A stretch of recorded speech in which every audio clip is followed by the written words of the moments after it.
Assalamualaikum warahmatullahi wabarakatuh. My name is Rizky Amalia, and in this vlog, I want to explain about 5 easy ways to sound more confident and be assertive in English. Number 1 is when you want to be assertive, you have to use word I statement. So say the word I when talking to someone. For example, I want my lipstick back. And number 2, don't use words that belittle what you are saying.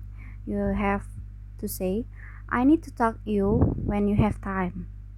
Don't use word just because they belittle what are you saying. And number 3, avoid using modals, good modals for polite and diplomatic requests.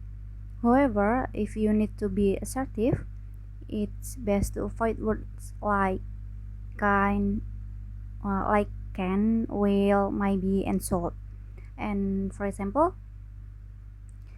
when did you give it to me?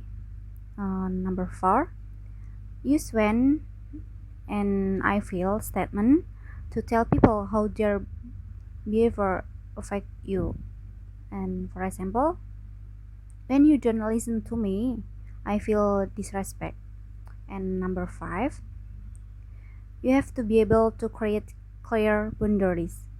You are required to speak the fact so that you don't apologize and don't over explain. For example, I could see you Wednesday, but Thursday won't work out for me this week. And the last, my answer is I have to focus on my work, so I won't be able to do yours. And number 2, I need my book be back immediately. Thank you. Wassalamualaikum warahmatullahi wabarakatuh.